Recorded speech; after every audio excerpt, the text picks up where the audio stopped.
मार्च के दूसरे सप्ताह में स्वीडन नाटो का 32वां सदस्य बन गया। प्रधानमंत्री उल्फ क्रिस्टेसॉन ने वाशिंगटन में नाटो की सदस्यता हासिल कर ली। 2 साल पहले 16 मई को प्रधानमंत्री मैग्डलेना एंडरसन ने स्वीडन को नाटो में शामिल करने की अर्जी दी थी।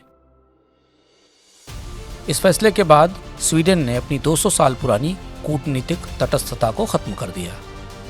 यूरोप के ताजा कूटनीतिक इतिहास में इससे बड़ी कोई घटना नहीं है कि स्वीडन नाटो का हिस्सा बन गया।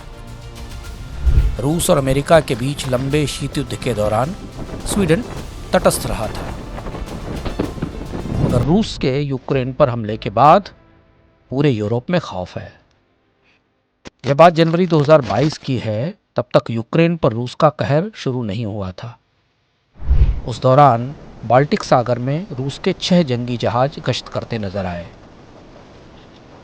लिथुआनिया और पोलैंड की सीमा पर कैलिनिनग्राड में रूस का नौसैनिक अड्डा है। यह जहाज यहीं से आए थे।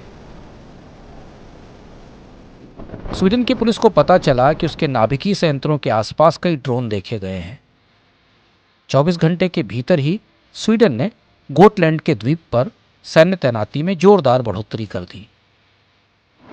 गोटलैंड पर सेना का इतना बड़ा जमावड़ा तो शीत युद्ध के दौरान भी नहीं देखा गया था। रूस और स्वीडन के रिश्तों का इतिहास ही लंबी चतुरता का है। 12वीं सदी से 19वीं सदी तक रूस और स्वीडन के बीच करीब 1 दर्जन युद्ध हुए हैं। मगर अब यूक्रेन पर हमले के बाद स्वीडन शताब्दी पुरानी कूटनीतिक तटस्थता छोड़कर नाटो की शरण में आ गया है। यूरोप की सियासत में स्वीडन के दखल और उसकी तटस्थता का इतिहास किस्सों की पूरी किताब है।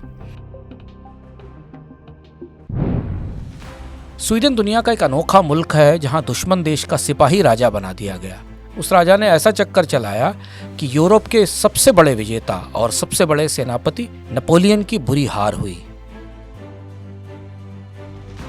इस विदेशी राजा ने स्वीडन को आधुनिक भी बनाया, मगर इसके बाद यह मुल्क यूरोप की राजनीति से पूरी तरह अलग हो गया। बेहद दिलचस्प है किस्सा। पलटते हैं इतिहास के पन्ने, खनक उठते हैं किस्सों के सिक्के।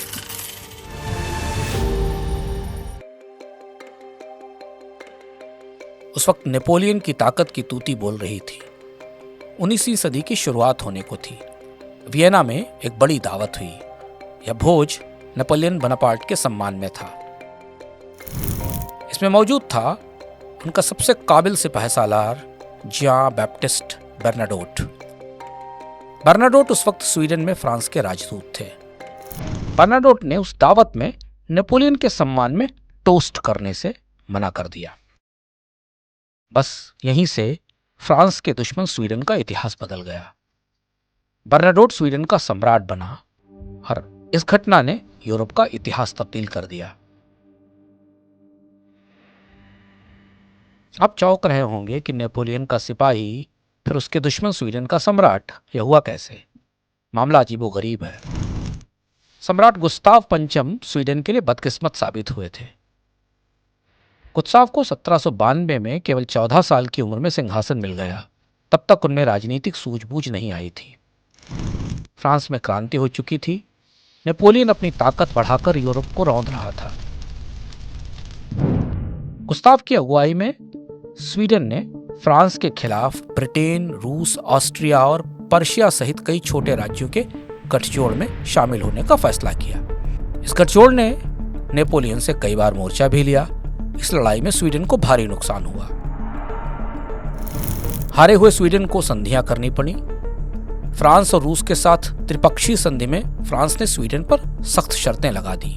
यह टिस्लिट की संधि थी जो 1807 में हुई। इस संधि में स्वीडन को बाल्टिक तट का पामरेनिया इलाका फ्रांस को सौंपना पड़ा। स्वीडन जब नेपोलियन के खिलाफ गठजोड़ से बाहर निकला तो रूस ने सम्राट गुस्ताव के खिलाफ जंग छेड़ दी। स्वीडन के सम्राट गुस्ताव फिर हारे। डेनमार्क के फ्रेडरिशहैवन में एक संधि हुई। स्वीडन को फिर नुकसान उठाना पड़ा। इस संधि के बाद फिनलैंड रूस का हो गया। हार और संधियां गुस्ताव को राजनीतिक तौर पर महंगी पड़ी।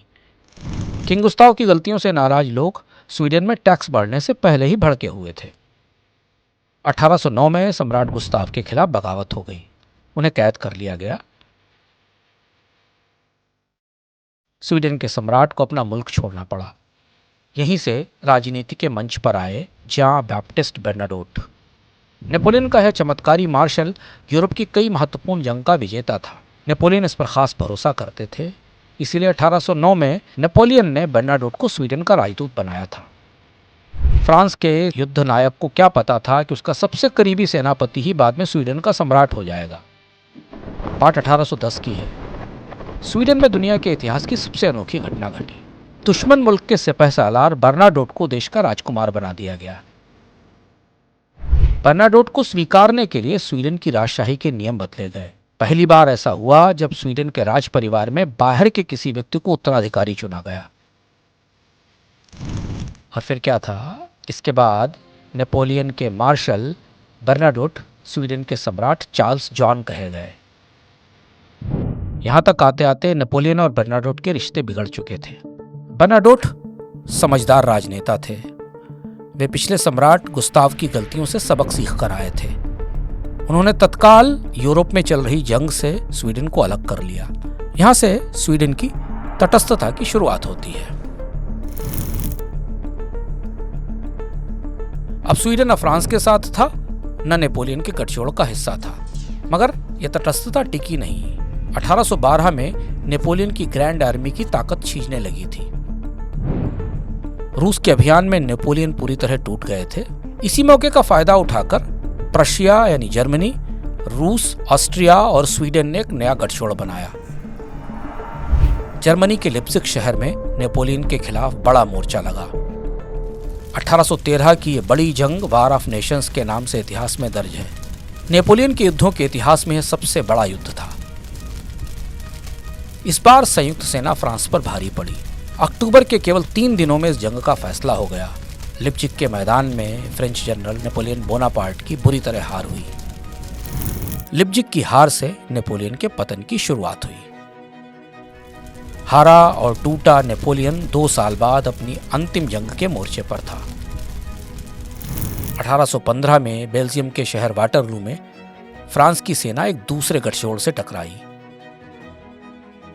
यहां ब्रिटिश, डच, जर्मन और बेल्जियम सेनाएं एक साथ उसके सामने थीं। वाटरलू की जंग के बाद नेपोलियन का युग खत्म हो गया। फ्रांस का सम्राट हारकर निर्वासन में चला गया। इधर बर्नाडोट ने आगे बढ़कर यूरोप में सीमाएं तय करने की पहल की। वियना में एक बड़ा सम्मेलन हुआ जहां स्वीडन की नई सीमाएं तय की गईं। बर्नाडोट यानी चार्ल्स जॉन के नेतृत्व में कील की संधि हुई, जिसमें डेनमार्क ने नॉर्वे का नियंत्रण स्वीडन को सौंप दिया। दुश्मन मुल्क के सेनापति का राज दरअसल स्वीडन का स्वर्ण युग था। सम्राट चार्ल्स जॉन और बर्नाडोट के शासन में स्वीडन की खूब तरक्की हुई और यहीं से स्वीडन के तटस्थ होने की शुरुआत भी होती है। इतिहास से सबक लेकर स्वीडन ने खुद को यूरोप की युद्ध राजनीति से अलग कर लिया। 19वीं और 20वीं सदी में स्वीडन किसी राजनीतिक गठजोड़ का हिस्सा नहीं था। पहले और दूसरे विश्व युद्ध की लपटों में जब पूरा यूरोप झुलस गया था, तब भी स्वीडन सुरक्षित था। मगर रूस के यूक्रेन पर हमले के बाद अब स्वीडन को नाटो की मदद चाहिए, क्योंकि रशियंस आर कमिंग।